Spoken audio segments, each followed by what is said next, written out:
Kick 101. All right, here's what, episode 3. I'm going to try to do these at least one a day up into the new year just to get noobs kind of going. Now, yesterday we had an issue. Had an issue with the subscriber that said I didn't know what I was doing as far as values are concerned.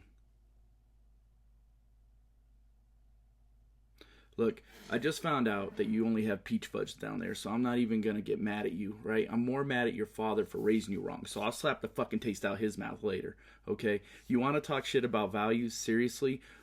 Someone told me, hey, T-Bone, this kid said that you said that, 9 Chicharito golds are worth a best 11.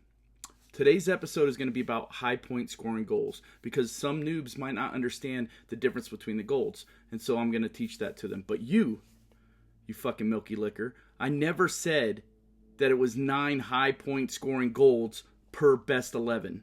Never. I was using that as an example. Maybe it was a poor example, but you didn't even give me a chance to correct it before you put me on blast, just so you can ride my coattails to get a little credit. Fuck off. Okay, now to the 101 lesson. I'm going to hit up the phone, and I'm going to show you what I'm talking about as far as high point scoring goals. Golds. Whatever. You get the point.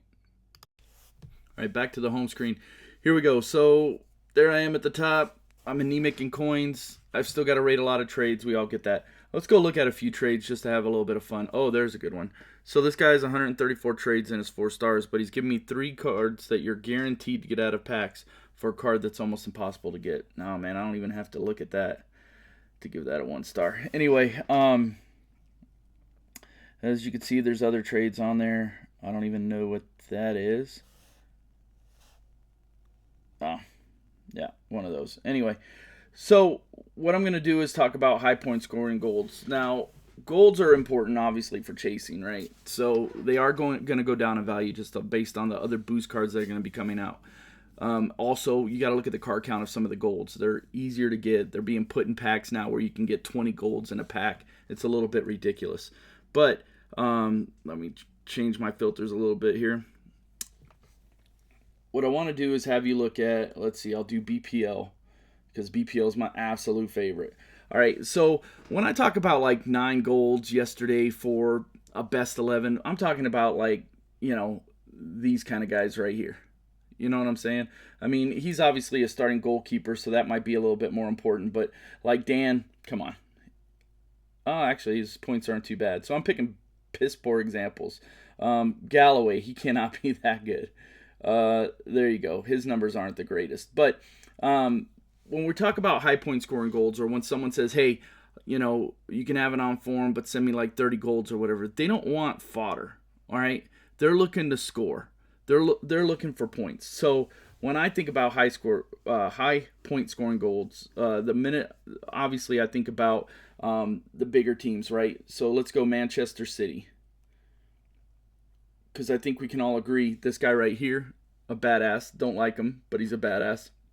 But that's high point scoring. Look at that, 512 there, 598 there, 534 there, and this happens quite a bit. Okay, this guy, he's big as far as scoring is concerned. Look at the third pass, like right here, boom, 19 third passes. Third passes score you a lot of points. If you get those midfielders that are just on the ball constantly and it's run through them, those are going to be high point scoring players. All right, but Yaya obviously is a good example. Aguero, obviously, when he's scoring, is a good example. Sterling can be a good example as well. And, of course, my boy De Bruyne.